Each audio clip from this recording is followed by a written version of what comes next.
Before the marble, before the mausoleums, before the statues of angels watching over thousands of graves, this land was just wind. If you stood here 200 years ago, you wouldn't see headstones, you wouldn't see paved roads or chapel domes, you wouldn't hear funeral bells. You would hear grass moving. The land that is now Holy Cross Cemetery in Colma, California was once open coastal prairie, rolling hills stretching towards the Pacific, thick fog drifting inland almost daily. The kind of fog that softens everything and makes the world feel suspended in time. There were no fences dividing sections, no family plots, no marble corridors echoing footsteps. Just land. And that's important to understand because cemeteries feel permanent, but this place wasn't always sacred ground. It became sacred ground. And that transformation tells the entire story. Long before ranchers, long before California was part of the United States, long before the word Colma even existed, this land was part of the homeland of the Ramaytush Ohlone people. They lived throughout what we now call the San Francisco Peninsula. They weren't building cities the way Europeans did. They lived seasonally, moving between inland valleys and coastal areas depending on weather and food supply. They hunted deer and rabbits. They gathered acorns. They fished in nearby waters. They harvested shellfish along the bay. The land wasn't owned. It was lived with. Their villages were built using tool reeds. They understood the fog patterns. They understood the winds. They knew this landscape intimately. And here's something powerful to think about. Before this became a cemetery for hundreds of thousands of people, it was already a place where human life unfolded for thousands of years. Then, in 1776, Spanish colonizers established Mission Dolores, San Francisco. With the mission system came forced conversion. Indigenous people were brought into the mission system. Disease spread rapidly. Measles, smallpox, influenza, entire populations were devastated. By the early 1800s, the original stewards of this land had become reduced dramatically. So even before Holy Cross, this land already carried loss.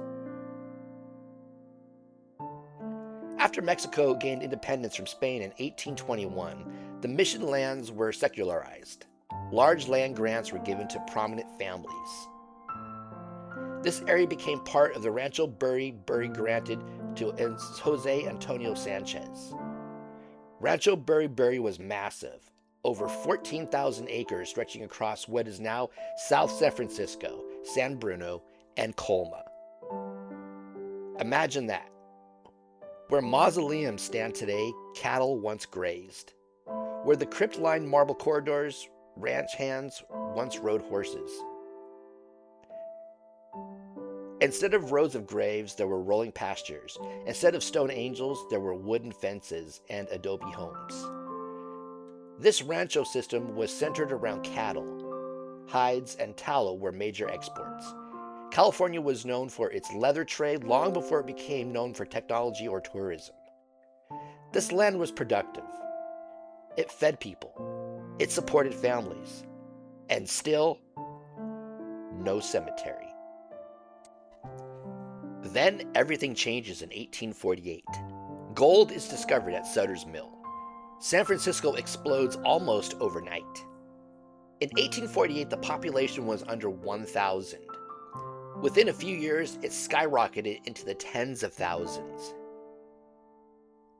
And where there is rapid growth without infrastructure, there's death.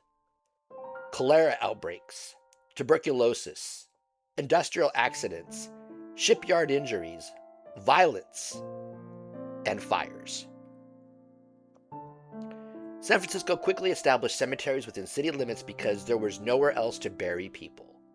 Cemeteries like Lone Mountain Cavalry Cemetery, Masonic Cemetery, and Oddfellow Cemetery became massive burial grounds. At the time, it made sense. The city was smaller. The cemeteries were placed on its outskirts. But cities grow, and eventually, the dead were sitting on extremely valuable land. By the late 1800s, San Francisco was expanding rapidly westward. Developers and city officials began looking at cemeteries differently.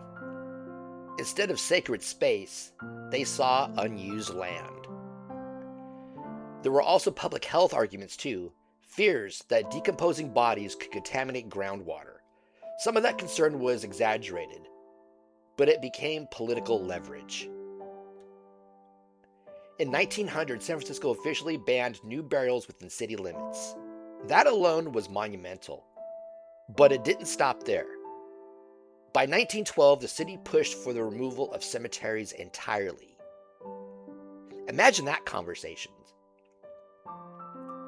Generations buried, family plots, headstones that had stood for decades. And the city says, hey, they have to go.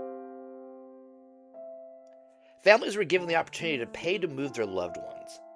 Some did, many did not. And when they didn't, the remains were relocated collectively. This was one of the largest cemetery relocations in American history. Coffins were exhumed. Many had deteriorated. Markers were separated from remains. Records weren't always precise. Tens of thousands of bodies were transported south. By train. To open land. To ranch land. To now what we know as the city of Colma. Now here's something that's fascinating. Holy Cross Cemetery was established in 1887, before the official mass removal orders of the early 1900s. The Archdiocese of San Francisco saw what was coming. The Catholic population in San Francisco was growing rapidly, largely Irish and Italian immigrants. There needed to be a large, dedicated Catholic burial ground outside the city. So in 1887, Holy Cross Cemetery was consecrated. The land that had once been cattle pasture became sacred ground. It was designed in the burial garden cemetery style, popular in the late 19th century. Wide pathways, rolling sections, monuments integrated into landscape, trees planted intentionally, a peaceful park-like atmosphere. This wasn't just a burial site. It was meant to be visited. Catholic burial traditions emphasized the physical body's resurrection. Burial was sacred. The body was treated with reverence. So Holy Cross became more than overflow. It became the Catholic anchor of Colma.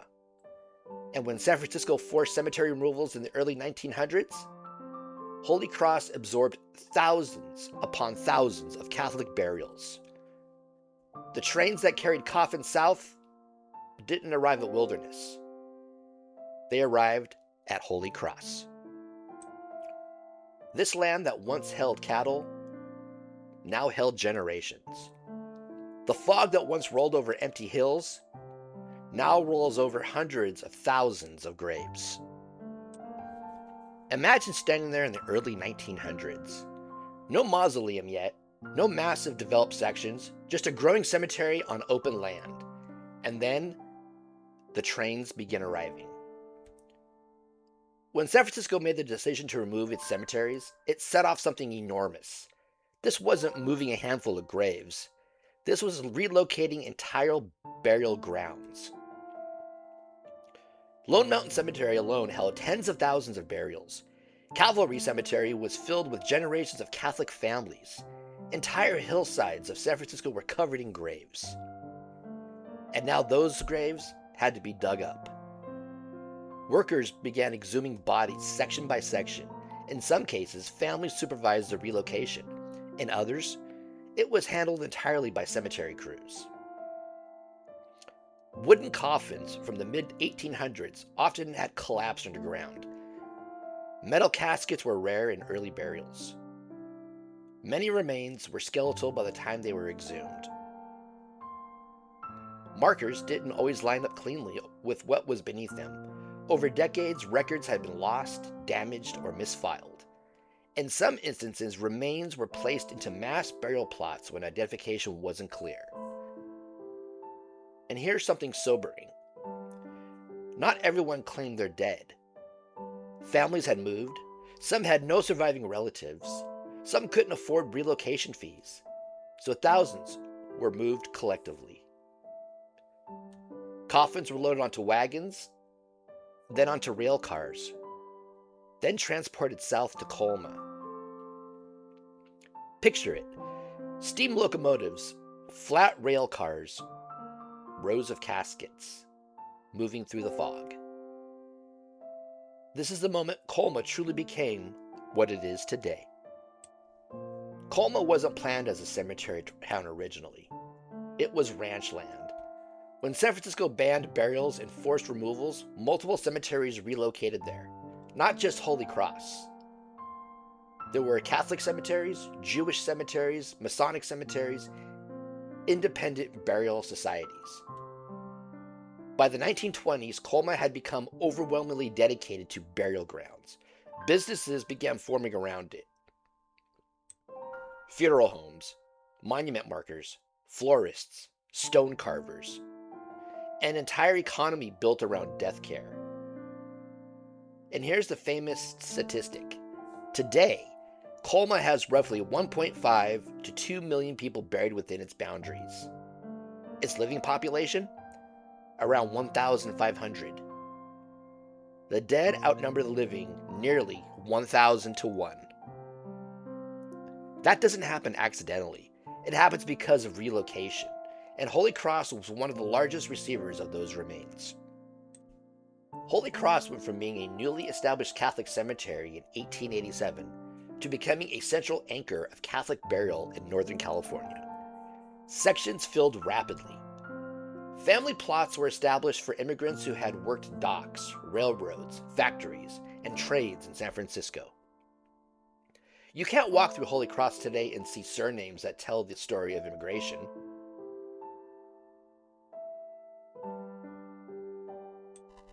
There are Irish families from the late 1800s, Italian families from North Beach, Filipino families who arrived in the early 20th century, Latino families from mid-century waves. Holy Cross became a physical map of San Francisco's Catholic working class history. And as more burials came in, architecture followed. As the 20th century progressed, burial trends evolved. In-ground burial remained dominant early on, but mausoleums began to rise. Walking into a Holy Cross mausoleum feels different than walking among outdoor graves. Sound changes. Footsteps echo. Air feels cooler. Light filters through stained glass. Mausoleums became popular for families who wanted above-ground entombment. It was seen as prestigious, permanent, protected from the elements. The architecture reflects Catholic theology. Angels appear frequently, guardians of the soul. Mary holding Christ symbolizes sorrow and redemption. Broken columns carved into monuments represent a life cut short. Lamb statues often mark the graves of children. Open books carved into stone represent the book of life. Ivy carved into granite symbolizes eternal connection. Nothing is random. Every symbol has meaning. And if you slow down while walking Holy Cross, you can read those symbols like chapters. Holy Cross isn't just everyday families. It also holds well-known figures connected to Bay Area history. Joe DiMaggio rests here, one of baseball's most iconic legends. Though he played for the New York Yankees, he was a Bay Area native. After his passing in 1999, his burial at Holy Cross drew national attention. George Moscone, the former mayor of San Francisco who was assassinated in 1978, was laid to rest at Holy Cross. His funeral was deeply emotional and marked a turbulent period in the city's history. But here's the important perspective. For every famous grave, there are thousands who lived quiet lives. Dock workers, mothers, children lost during influenza, immigrants who built neighborhoods, factory workers, veterans. Holy Cross is less about celebrity and more about community memory. It reflects San Francisco's Catholic backbone. In the late 1800s, funerals often took place in homes. Bodies were prepared in parlors, family members gathered closely, burial followed quickly. By the early to mid 1900s, professional funeral homes dominated. Embalming became standard, viewings became more formal, caskets became more ornate. Holy Cross adapted with the times. Lawn sections were introduced, flatter park-like areas with uniform markers. Large mausoleums expanded to accommodate above-ground entombment. Then in the late 20th century, cremation began rising dramatically. Catholic doctrine once strongly discouraged cremation. Over time, it became permitted with guidelines. Columbarium niches began appearing. The cemetery evolved with cultural shifts. The business of death changed, and Holy Cross changed with it. And today, Holy Cross is still active. Funerals still happen here. Fresh flowers still appear. But the weight of history here isn't just about who is buried. It's about what this land has witnessed. If you walk into Holy Cross today, what are you actually walking into? You're walking into layers. Layers of land, layers of policy, layers of religion, layers of immigration, and layers of grief. Holy Cross is not flat history, it's stacked history. The older sections hold upright Victorian headstones, tall, weathered, sometimes leaning slightly with age. The lettering softer, now from decades of fog and wind. Names carved in the late 1800s, dates that end in 1906, the year of the Great San Francisco Earthquake. Imagine the stories tied to that year alone. Then you move into mid-century sections, flat lawn markers, uniform, simpler design, less ornate symbolism. By the late 20th century, granite becomes darker, fonts change, photos begin appearing etched into stone. You can literally see decades shift as you walk from row to row. That's something most people don't realize. Cemeteries are design timelines. They show how the culture changes. When you walk into one of the mausoleums at Holy Cross, everything changes. Sound softens. Footsteps echo. There's a stillness that feels different than outdoors. Light filters in through stained glass, sometimes depicting biblical scenes, sometimes geometric, sometimes simple colored paints casting muted blues and reds onto marble floors. The air feels cool, insulated by stone and structure. The crypts line the walls in rows, name after name. Birth dates, death dates, sometimes just a single year. Sometimes entire family groupings in one wall section. Above ground entombment became more common in the early 20th century for families who wanted permanence and protection from the elements. It was often viewed as more prestigious. But it also reflects something else. Visibility. A crypt is seen. It's elevated. It feels architectural. And walking these corridors, you realize how quiet it is compared to the outside world. Almost suspended. Now shift into the structural reality. Cemeteries are emotional spaces, but they're also businesses. Holy Cross operates under perpetual care arrangements. That means when someone purchases a burial plot or crypt, part of that cost goes into long-term maintenance funding. Maintenance like grass cutting, road repair, building maintenance, mausoleum cleaning, and security. That money is invested to generate income for ongoing upkeep. But here's the challenge. Perpetual care means forever. And forever is expensive. Some older monuments weather, stone cracks, mausoleum interiors need restoration, stained glass needs repair. Holy Cross must balance history, religious mission, and financial sustainability. That's something people rarely think about when visiting. A cemetery is not static, it requires constant care.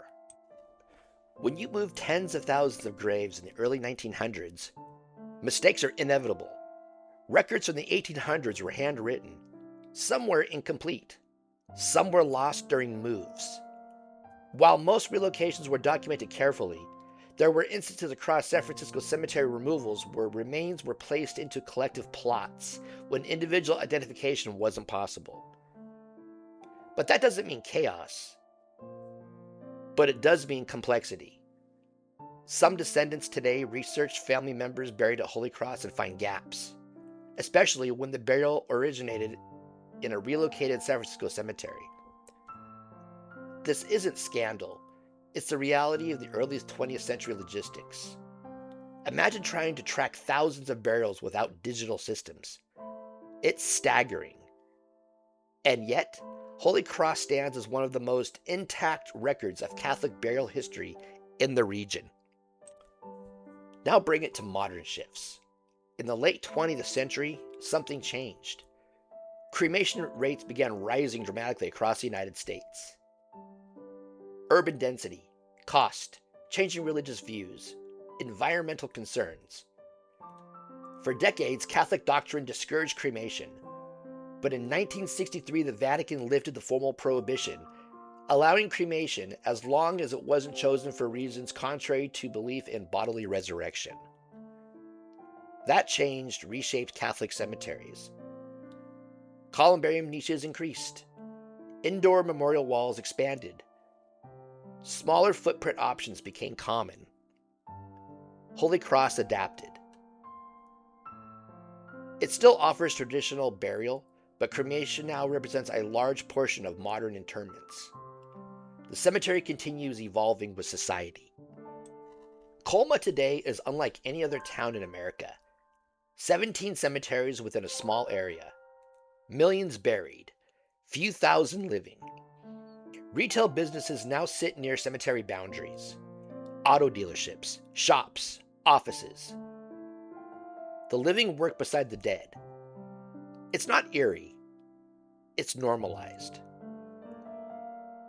But when you step into Holy Cross, you feel the separation. Inside the gates, time slows. Outside the gates, traffic moves. That contrast is powerful. Holy Cross Cemetery is not just a burial ground. It represents the displacement of San Francisco's early cemeteries, the rise of Colma, the strength of Catholic immigrant communities, the evolution of funeral practices, the tension between land value and memory, the permanence of grief, and the impermanence of cities. It started as ranch land. It became sacred ground.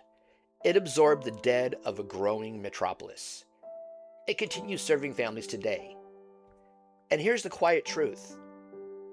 One day, someone walking these grounds will walk past your name and mine. Cemeteries feel historical, but they are also future spaces. Before the marble, this land was wind. Before the mausoleums, it was ranch land. Before the trains, it was pasture. And now, it is memory. The fog still rolls in, but now it rolls over generations.